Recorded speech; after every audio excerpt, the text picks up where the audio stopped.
Desert in beautiful Tempe, Arizona. This is Politics in the Past with Robert Ferguson, brought to you by the Center for American Institutions. And I have with me today the A team, the A team of the Gen Z Roundtable. Everybody who joins the Gen Z Roundtable is an A team, but maybe the original team. We have as usual, we have Jack Hinrichs joining me. We have Elise Johnson, and we have and Jake, you are currently really taking full advantage of the fact that we're in the low desert because he's recording outside in front of vending machines. Very artful vending machines, I'd say, Jake. Yeah, it was a very conscious decision. I drove here specifically for the vending machines. It lends a certain part of the vibe. Yeah, it lends a certain aesthetic, I must say. I mean, I'm in a room that's been emptied of its furniture, so I mean, Now, Jake, and this might be a personal question, are you getting paid by Big Vending Machine to advertise their product today? No, I reached out. I tried to get a sponsorship from them, but they declined. So And so this is sort of your way of mourning their rejection, you would say. that's a good way of putting it. Okay. Well, we stand with you in your grief. Thank you. well, I mean, here's the thing, Jake. I mean, what have you done for Big Vending Machine lately? Until today, like, what have you done for them lately? No wonder they rejected you. Yeah, I'm not allowed to disclose that information, but I have done a lot. Yeah.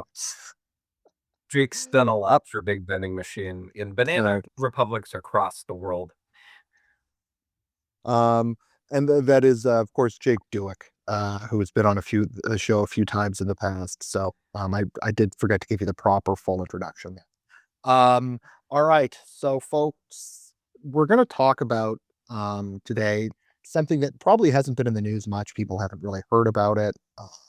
It might be a bit of an obscure topic, but in case you are unaware, over the weekend, the United States government, along with Israel, has gone to war with Iran.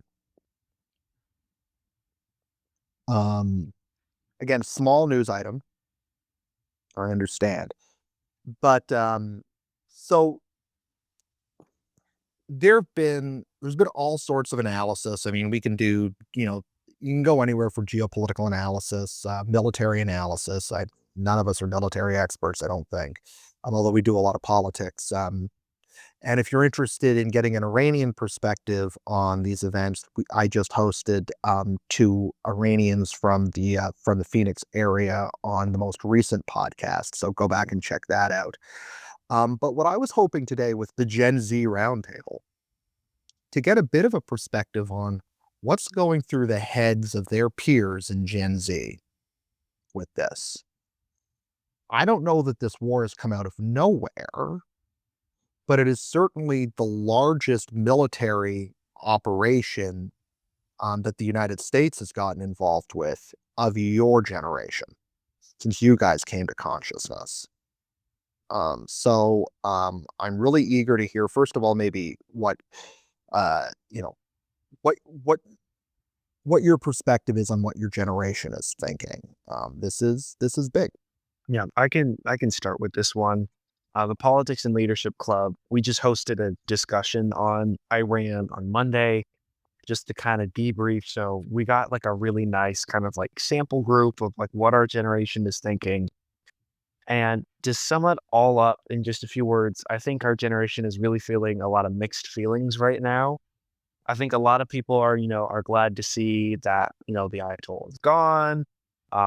No one's really a huge fan of Iran or the government there, but everyone seems to be worried about, the escalation of military action, the feasibility of military action, the success of military action to actually affect regime change.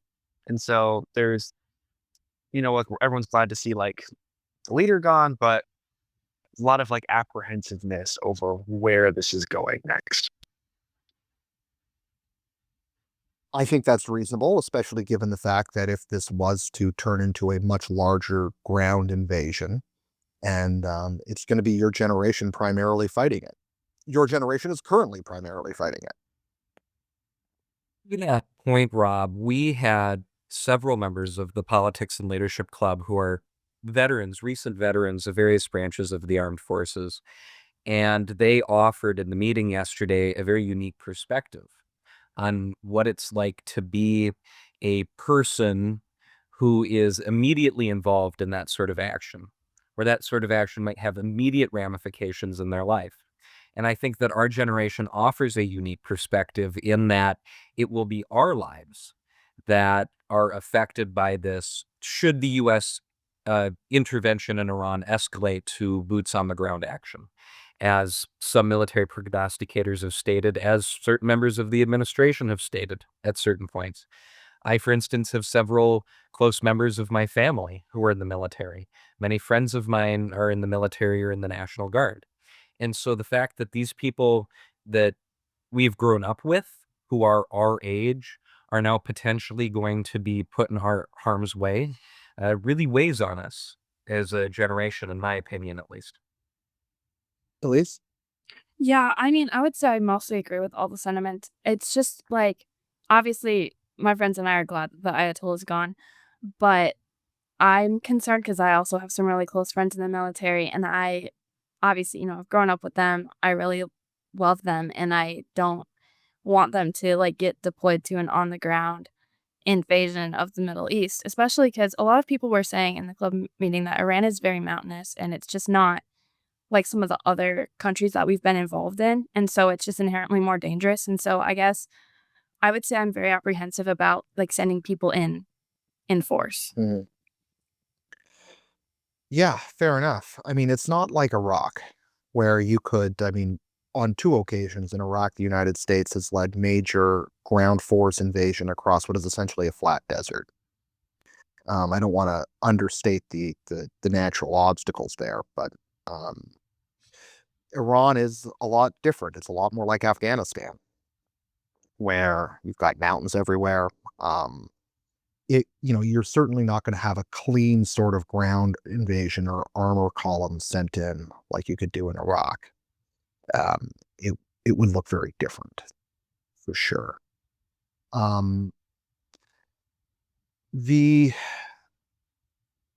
of those who s of those who seemed supportive of this action, what seemed to be their argument?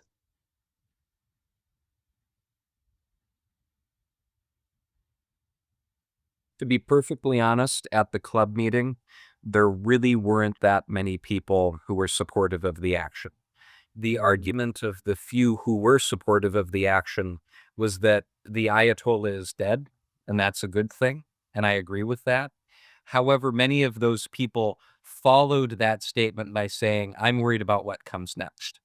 And Mhm. so when you're looking at support for the action, at least amongst the Politics and Leadership Club and the members of Gen Z that I know, it's extremely thin.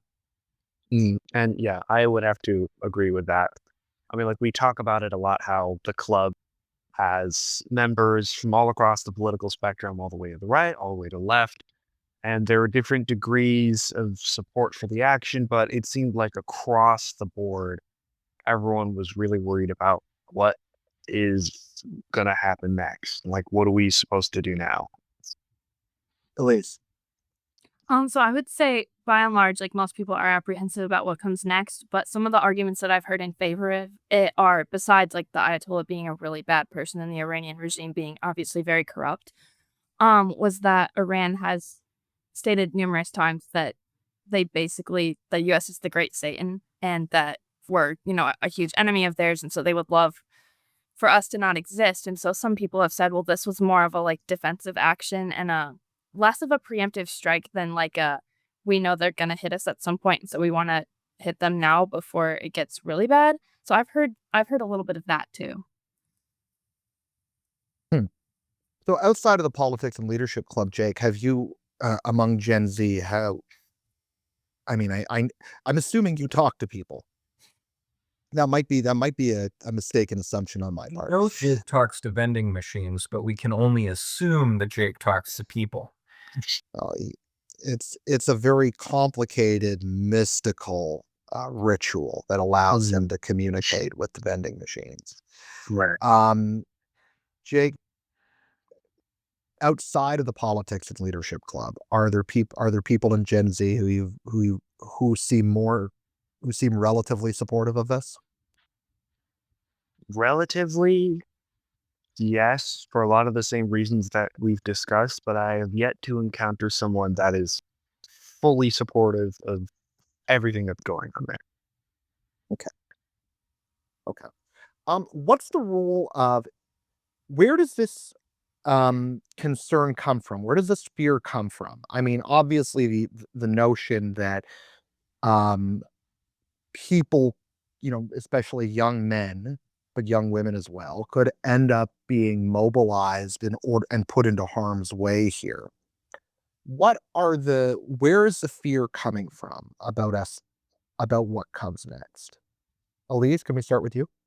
Yeah, I think a lot of the fear is looking back on previous altercations in the Middle East and kind of how that has gone, especially like the Black Hawk Down situation. I don't know if you guys have seen that movie, but it did not go well. And we lost, like, I want to say it was 18 soldiers. And then the end of it, they were getting dragged through the streets. And it was just a terrible. So that lost a lot of support for intervention then. And I think people are concerned that if we put a lot of troops on the ground, like, I'm concerned too, because it's like these are people that are my age. And yeah, they did sign up to be in the military, but I don't think anybody signed up for the military saying, oh, I really want to like invade Iran and like die. So I think like they always know that it could happen. But I think now that it's actually starting to happen, they're realizing, wait, I actually might have to go and leave my family, and there's a chance I won't make it back. Yeah. This is Just to jump in here, I'm as the historian, I get to occasionally jump in. Um, the Black Hawk Down happened when it happened in Somalia, which is kind of part of the broader greater Middle East. But it was actually before the great period of American interventions. That would have been in 1994, 1993. Trying to remember. And then really, I think what really increased um, arguably the confidence that America could execute regime change effectively was what happened in the Balkans, which actually followed um, Black Hawk now.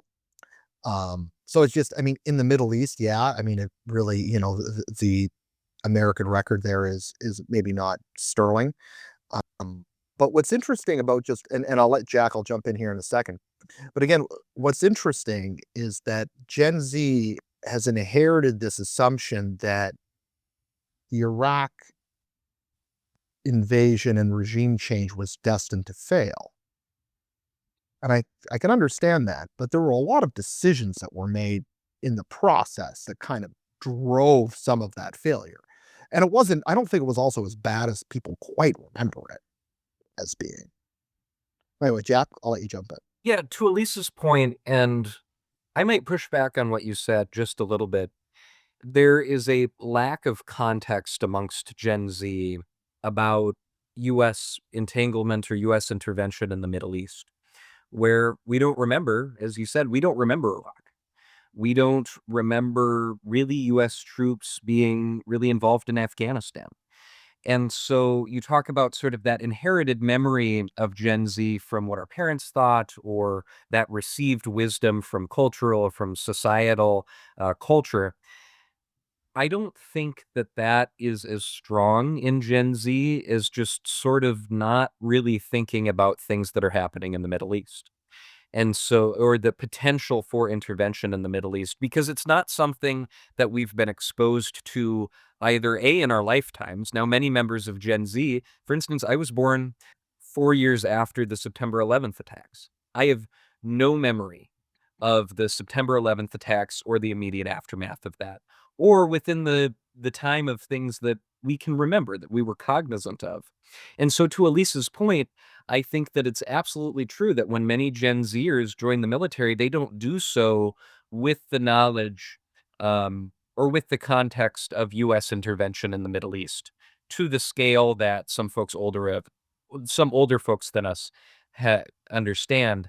And so now that this has happened and they're sort of facing this decision or this prospect, I don't think that it's something many Gen Zers uh, considered as a possibility due to their experience. Yeah, I mean, I think it is, we've talked on numerous occasions on this podcast that Gen Z political consciousness begins in 2016, which is even after the ISIS summer.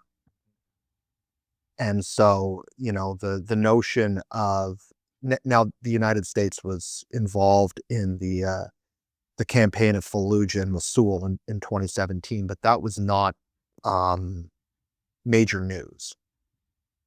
And so I think that, yeah, I hear what you're saying, that Gen Z, the Middle East is actually, even though those conflicts feel so fresh to me, it's kind of alien to Gen Z. And to your point, in 2017, I wasn't reading news about Fallujah. I was in 7th grade. I was playing with Pokemon cards. And, I'm not a particularly young member of Gen Z either. And so when you look at Gen Z in the Middle East and these historic interventions, we just don't remember. Jake? I agree. I think the fact that we don't really remember just speaks to how we don't really have a frame of reference for what this is going to look like. We just grew up in a world where everyone was sort of like thinking of these conflicts in the Middle East as just never ending. And so we've kind of inherited that mindset without the firsthand experience. And so the first thought that we think when we hear like action in the Middle East, like, oh, this is going to drag on forever. And I think it's worrying for, again, people all across the spectrum, whether you voted for Trump or not, because a lot of what Trump's campaign was no new wars. Like he ran on not doing regime change and pulling out of foreign wars, about solving them and bringing peace through strength. And this is just plainly not that. And so I don't know if people are shocked, but they're definitely worried because we inherited this apprehensive mindset, but also because we don't have a frame of reference. So it's just scary. Elise? Yeah, I agree with what you guys said because my dad's cousin was in Iraq, and so we've like heard stories and stuff from him. But no, none of my cousins, like none of us have ever experienced like living through a war and like keeping up with the news and stuff. So it's very like new. Because obviously, when the war in Ukraine started, I was interested in it, but it didn't actually impact me because that's not my country that's fighting. And so I'm really not used to like, oh my gosh, like we're in a war. I have to pay attention to stuff, and this could involve me and my friends now. So I feel like it's becoming much more personal, and I think the personal side of it is what scares people. I also, yeah, like Trump did say no new wars, and so I feel like if he doesn't end this soon, it's gonna be really, really bad for like the whole administration. Um, like if it drags on for a decently long time, I think just a lot of trust is gonna be lost. I think trust was already lost, but it's still, I feel like, slightly recoverable if we don't send a lot of troops on the ground. But if we send troops and it drags on, I feel like it's not gonna end very well. Yeah, I hear you. You know, Iraq and Afghanistan was fought by I was the youngest. My cohort would have been the youngest to fight in Afghanistan and Iraq. So I was born in 1986. Um, so I was, I'm Canadian, so Canadian forces weren't really involved in Iraq, though there were in some advisory capacity. But many of my peers were part of the occupying force in Afghanistan, particularly in Kandahar, and which was the hardest district, or the most difficult district in Afghanistan. And so while my friends were not part of the initial um, assaults, they were part of the occupying force. And so this is something I guess maybe more familiar to me and my friends than it is to you folks. And I mean, in my generation's case, our heads were turned to war by one major event with 9/11. This was not a decision that was made by the United States or by the West, but a decision that was sort of foisted on the United States and the West. And so it is different. Um, and I mean, this is just something that I think for our listeners, particularly Gen Z listeners who are listening, it's just worth remembering. It's easy to confuse Iraq and Afghanistan, but were two very different contexts. And Afghanistan is we didn't really have troops on the ground in Afghanistan until they were occupying. There were special forces, but most of the assaults, like most of the land assaults, were actually fought by our allies in the Northern Alliance in Afghanistan. We provided air support, and special forces were used, but they were not mass infantry or armor being sent by the United States or NATO. Most of that came in the occupation. Iraq's a very different story. And part of the reason that we used the force in the indigenous force in Afghanistan was because of the mountains, was because of the difficulty of the terrain, and we didn't have a place to mass tanks on the border, right? So that makes a big difference. But they were different contexts. But it's easy, I think, for Gen Z to not really understand how they were different contexts either, and that the occupation went sideways for, I guess, the same reason, but very different reasons below that. Major reason being, I don't think we fully understood the politics at play in both countries. But anyway, so the how does Gen Z? What's the role of October 7th and the aftermath of October 7th? Because arguably there was a 9/11. It just didn't happen in the United States. It happened in Israel. And that this is, in some ways, the culmination of things that have occurred ever since October 7th. But how has October 7th, the war in Gaza, has that affected Gen Z's perspective on what we're witnessing here? I think that it's informed a broader, almost cynicism amongst Gen Z about affairs in the Middle East. A lot of folks in Gen Z aren't paying a lot of attention to the news. I mean, a lot of folks in every age demographic aren't paying a lot of attention to the news, but that's particularly true in Gen Z. And so your exposure to October 7th and the events after October 7th come in brief clips on TikTok. And those clips, more than anything else, emphasize war and death and destruction and immense, immense, immense pain that's been suffered on both sides of that conflict. And so for Gen Z, the particulars, I think, of October 7th have sort of receded into the background and have created a background of pain and suffering and death that is associated with the Middle East. And so now the knowledge that the United States may be directly involving itself in the Middle East, that President Trump and his administration may potentially involve Gen Z lives in the Middle East, this place filled in the Gen Z psyche with suffering and death, is a particularly powerful emotion. Elise?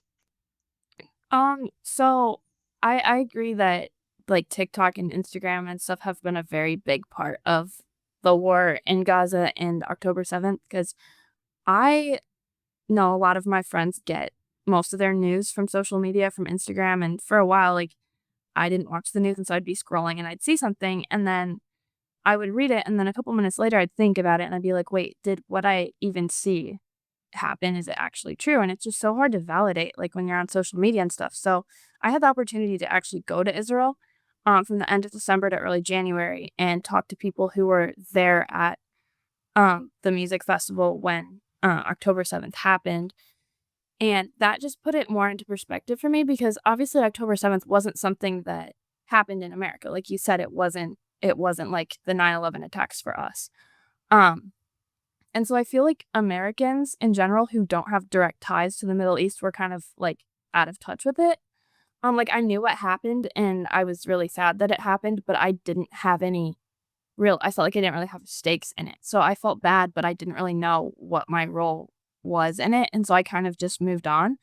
But then when I went to Israel and like met people who were there, it became more personal um and more real, and it was a very like raw experience, I feel like. So I mean there's no way like I can understand it or my peers can fully understand what happened because we're not from there. But I do think that it played a large factor in what's happening now, and it definitely has impacted, how we think of the Middle East because we, like Jack said, we're seeing it on TikTok, we see it on Instagram, and those clips are like pretty much the extent of our knowledge about what goes on in the Middle East. And if it's all like negative pain, suffering, death, then that is largely going to be our perception about what will happen if we intervene. Jake? On the note of Israel, I think based on what we saw in the club meeting on Monday, that just the sheer length of the war in Gaza has negatively colored Gen Z's view of Israel again across the board. I remember when October 7th happened, it was really much more polarized. You were either on the side of Palestine or on the side of Israel, and it was a lot harder to take a more middle ground stance. But now, given how long things have dragged out and the stuff I've been seeing in the news about, accusations that like, I don't know, the US is kind of just like acting at the behest of Israel is definitely adding a new element to our perception of what's going on. I know there was kind of like a lot of almost like sarcasm, but also like accusations of hypocrisy with the US's relationship with Israel and just a lot of like the double standards, especially around nuclear weapons and use of force. So it's an interesting element to see how just again the sheer length of the October 7th conflict is coloring our perception of what's happening now. Hmm.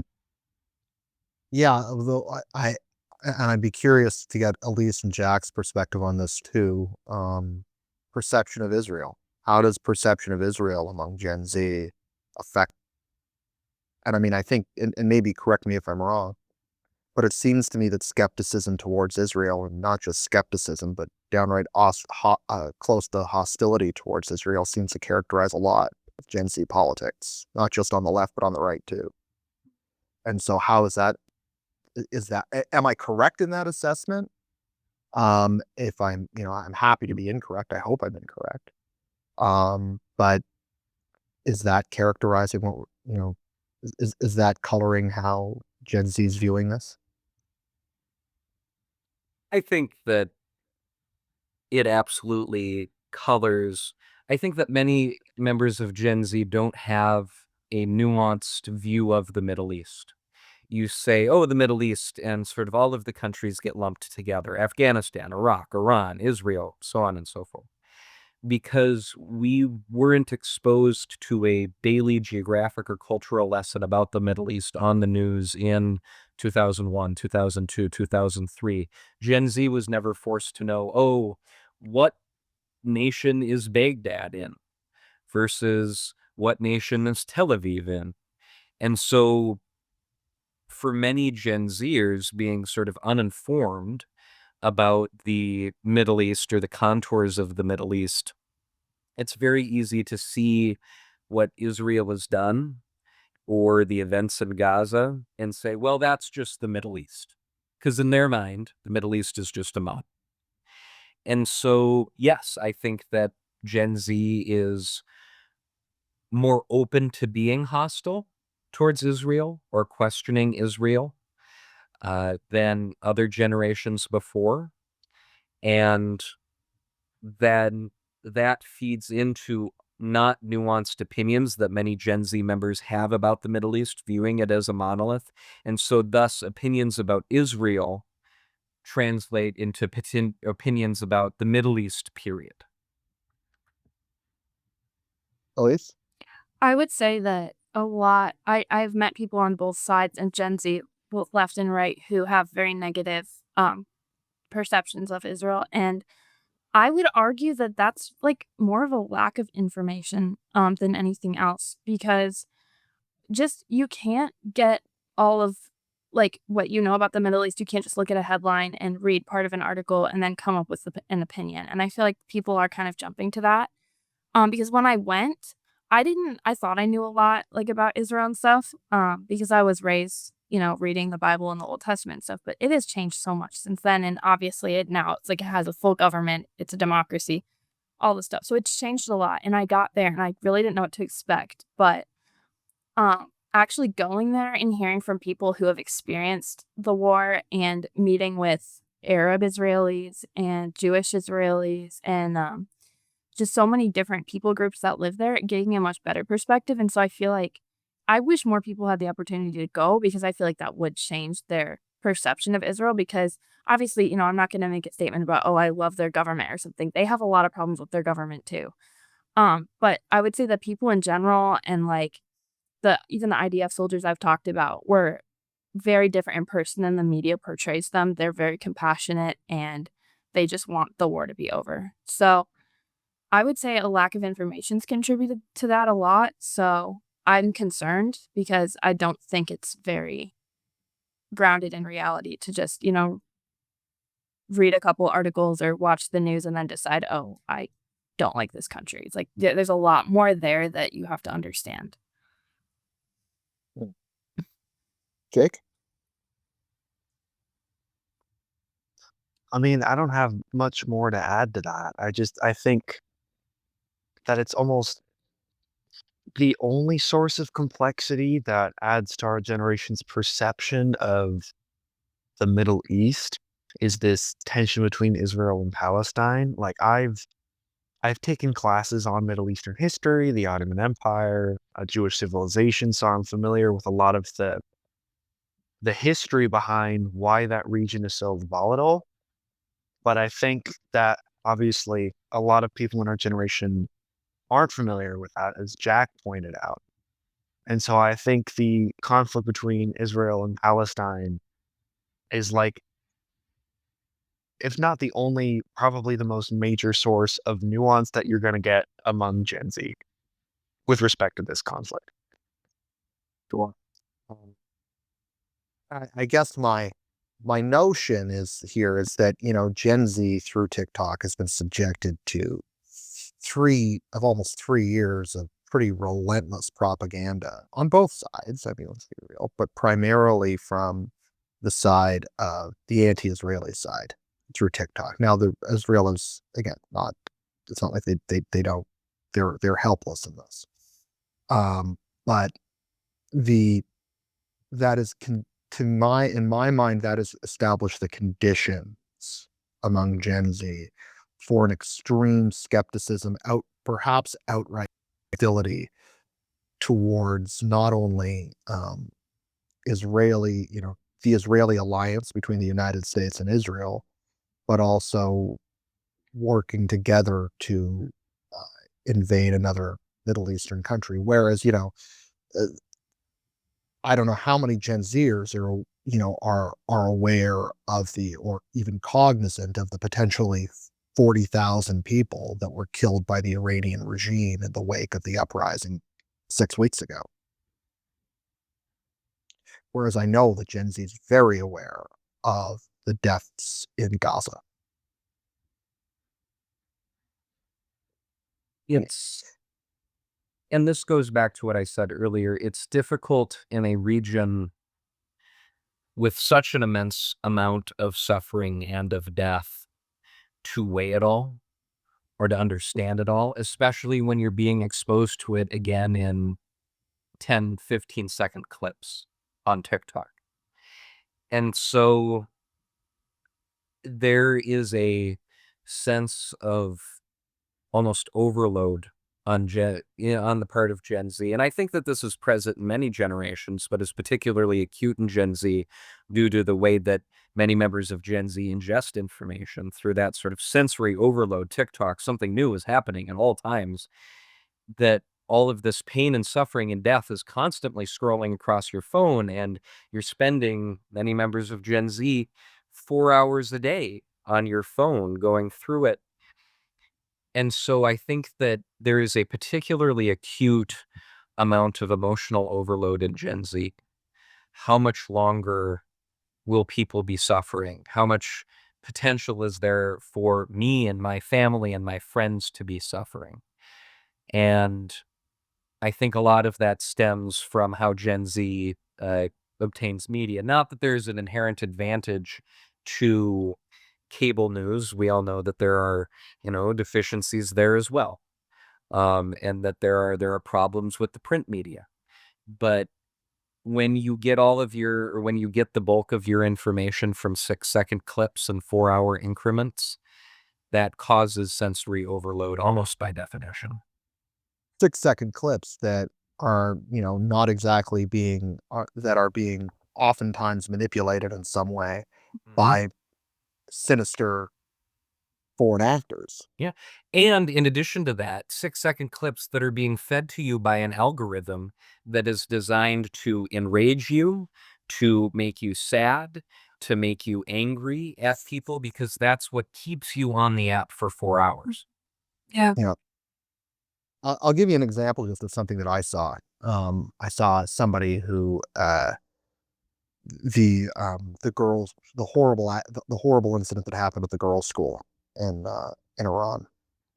I saw on my social media this assumption to just like lump it in with with some of the attacks in Gaza, including the hospital that has been proven in Gaza that it was not an Israeli weapon that hit that hospital. It was a Hamas rocket that misfired and landed on the hospital. Um, and that it was very quickly the jump to the conclusion that this is the IDF doing IDF things in the case of this girls' school in Iran. Um, and again, I've heard lots of rumors that this was an Iranian missile gone wrong. And I don't know that we know at all exactly what happened. I do know that the girls' school was 100 feet from an IRGC base. And, but this is what happens, and same thing happened in Gaza when Hamas put its military infrastructure.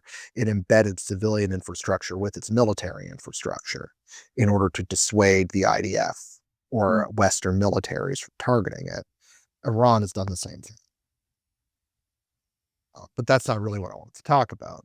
But my point is that I'm seeing this connection through social media of this grand narrative that Iran is just another Gaza, except this time we're involved, or more directly involved.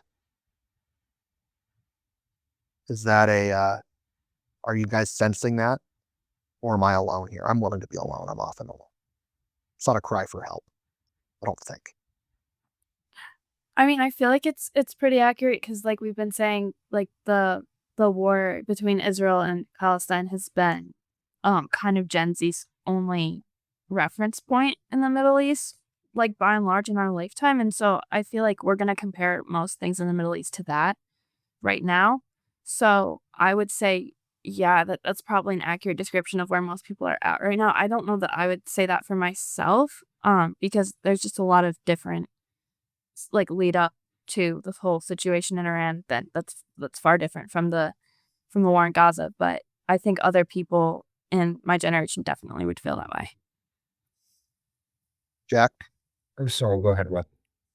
Oh, Jack, I'm asking you.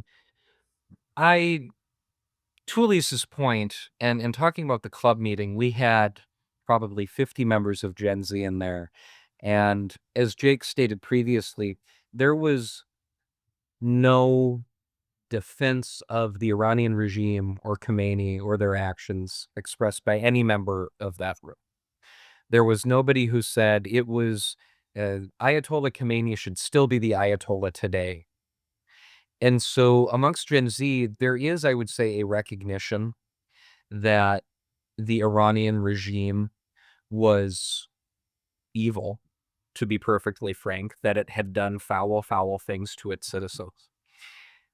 So to Elise's point, to put maybe a finer point on it, I think that the lines of similarity that Gen Z is drawing is not necessarily in the culpability of Iran versus the culpability of Palestine, but rather in the methods that Israel, and in this case, Israel and the United States, are using.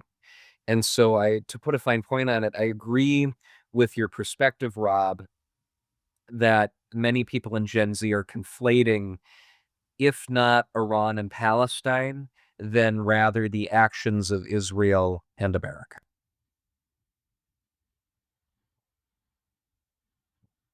Fair enough. Jake? I mean, I agree with everything that's been said. I just think that the key distinction here that's really rattling people, especially our generation, is that the US is so much more directly involved in this one. And like the US has been involved in like a lot of conflicts. Obviously, we've supported Ukraine for I think 4 years now, but like what's different with Iran is like we launched a lot of those strikes ourselves. It was a lot more direct, is just a lot more real, and it just again, it just threatens greater consequences, you know? Well, yeah. Well, I mean, I think there's a reason why, despite our major problems with Iran going back 47 years, we haven't actually directly engaged them until now, other than a few like one-off strikes here, like the killing of Soleimani. Um, it's been primarily, and it's because of the danger, because it is dangerous. Iran is not helpless. The regime is not helpless. Not only is it going to be viciously awful to its own citizens, but a pretty sophisticated it has pretty sophisticated weapons. And it can cause all sorts of mayhem across the Middle East. Even if it can't necessarily affect us here, it can still, if you live, look at, the pictures I've seen of Doha, pictures I've seen of, in Bahrain and UAE. I mean, they are dealing with potential attacks. Not to mention shipping in the Persian Gulf. But it's a okay. So let's pivot maybe towards like domestic politics here.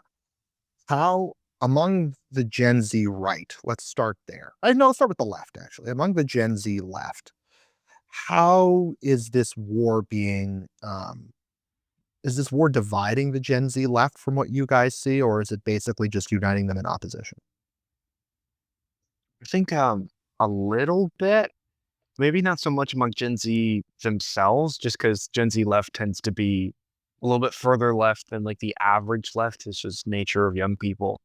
But I know that what I've been seeing in the Democratic Party, at least, is that there's not a completely unified response. It seems that a lot of Democrats, especially in the House and the Senate, aren't super happy about military action, but aren't exactly in agreement about, what to do about Iran, period. And I think that that's kind of playing out in the left as well, between the more moderates and the more extreme left. That there's this kind of tension.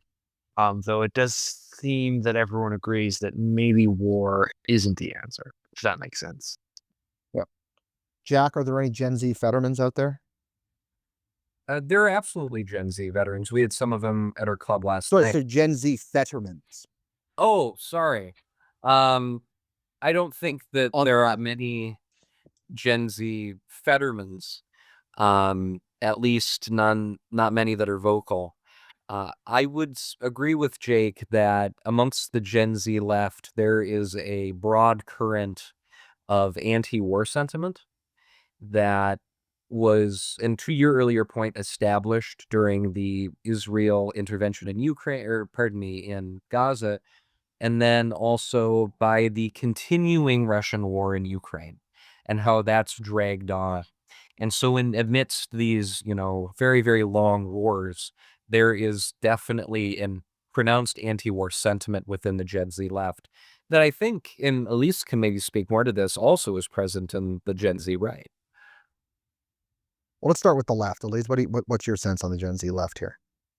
Gen Z left, I would say largely my perception is decently anti-war. I would say they're not just like, oh, we shouldn't have gotten rid of the Ayatollah, but also they like to cite Venezuela and be like, okay, what's our end goal? What are we doing here? And are we gonna start a big war? Was this just a one-time thing like Midnight Hammer? So I feel like it's primarily anti-war, but still not fully like against what we did. Um, but there are definitely people on both sides of that. And then for the Gen Z right, I would say using like Midnight Hammer in June as an example, I was in DC when that happened, and the mix of conservative people in my circle of Gen Z was very much like we were very divided on it. Some people were like, absolutely, this was a great thing that we did, just a one and done, got rid of their nuclear. But then the other half was like, we shouldn't be sending troops on the ground. This is wrong. Why did we do this? We should be focusing on America. We shouldn't be getting involved in foreign affairs. And so I'm seeing kind of like a mix between there's like quite a few, I would say, conservative Gen Z, more isolationist type people. And then there's the other side, which is saying, I don't want boots on the ground, but I absolutely think we needed to do something. So I do think it's probably a little bit more divided than on the left in terms of the fact that some people are just like, absolutely not. And other people are like, yes. So that's what I'm seeing. Jake? Do you want me to speak to Gen Z Oh, right? Start both. We've hit both. Okay. Right. So I think I already said my piece about Gen Z left. So for the Gen Z right, I already hinted at this a little bit, but there seems to be just some dissonance between the conservatives that are more in favor of, exercising US force, of this like screw around and find out attitude I keep hearing about, but also that sect of the right that isn't interested in being involved overseas. It's like Elise said, more isolationist, and just generally isn't interested in the idea of regime change, is maybe a little bit more disillusioned. So there's also that tension playing out in the right as well. Um, among both Gen Z and right and left, are there people talking about the plight of the Iranian people? Absolutely. I've heard a lot of, mostly from Instagram, just seeing people's stories and stuff, but I've seen a lot of people saying we need to support the Iranian people. And um, like once the Iranian regime started like targeting the protesters and murdering them, um, I feel like a lot of people, at least in my circles, were very aware of that and very much wanted to do something to help. And obviously there's only so much we can do. We're American citizens. We're not, making decisions about this currently. But I would say a lot of people in my circle realized what was going on and said, we absolutely need to do something. There was a question of what do we do, but there was a large agreement that something needed to happen. Jack? I would agree with that. Get the sense that most people in Gen Z on the left and the right, most people, period, uh, empathize with the people of Iran and what the Iranian government has done to them. The concern, and I think that this also extends across the Gen Z right and the Gen Z left, and I base that off of the responses at the PAL meeting yesterday, is a concern about where we go from here. And so it's not so much what we did, as I said earlier, it's not a defense of the Iranian government. It's a concern about what plans does the US government have in Iran?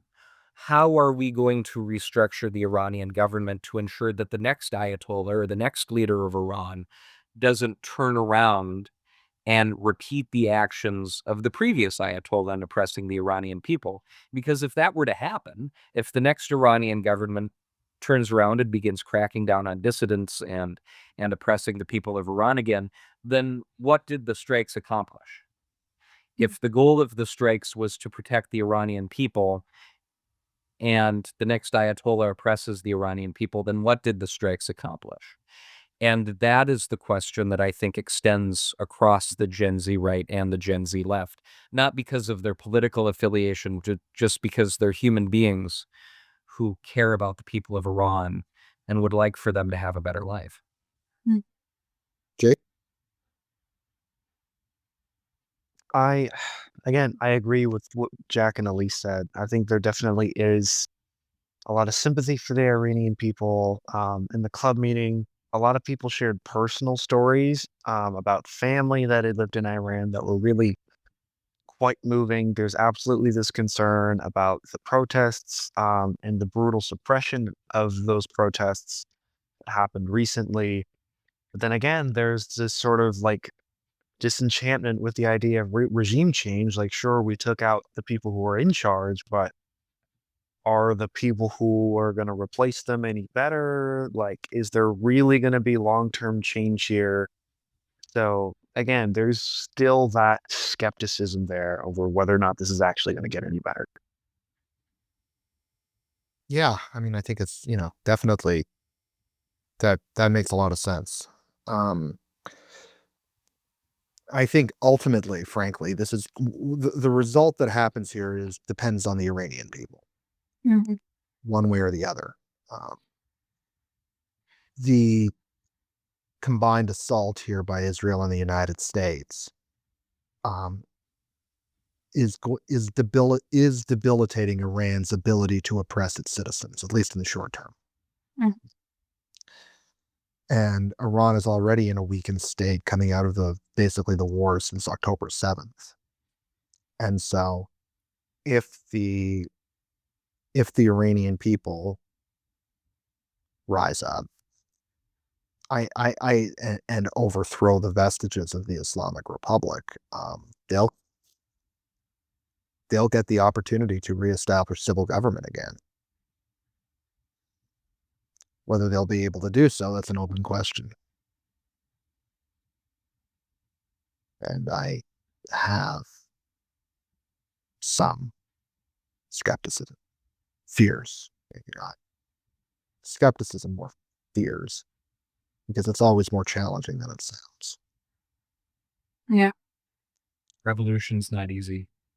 No, no, it isn't. Although, I mean, I will say for an American perspective, while the invasion of Iraq did not establish the society I think the United States was hoping for, and there was a lot of blood and treasure that was expended in it, Iraq today is no threat to anybody. It was under Saddam Hussein. The Persian Gulf is more peaceful, and more easily controlled, frankly, because Iraq is not controlled by Saddam Hussein. And I don't think it's any surprise that there's a great deal of wealth that has been made by other Persian Gulf countries in the wake of that of the Hussein of the Ba'athist regime being overthrown. And whatever emerges out of Iran, assuming the Islamic Republic is overthrown, will almost certainly not will be a significantly far more minimal danger to American interests across the Middle East and Western interests across the Middle East than what existed last Thursday. Mhm. Absolutely. Whether that's worth the expense is a very different question. Yeah, I don't think Gen Z is. I think everybody in Gen Z and everybody is hoping for that outcome. We're just worried about what it takes to get there Yeah. and what that process looks like, and what the plan of the U.S. government is. Sure. Um, my sense is that the plans of the U.S. government don't really matter that much. What matters is the Iranian people, Yeah. one way or the other. And the best laid plans are, it will depend on the people. I guess I want to just sort of say that I would hope that at least among Gen Z that eventually there will be some optimism about, there's been a lot of discussion about the nihilism, about the violence and the carnage that has existed in the Middle East. To a considerable degree, that's a consequence of the Iranian regime. and not exclusively by any stretch of the imagination, but I mean, the violence and carnage of the Middle East predates the Iranian regime.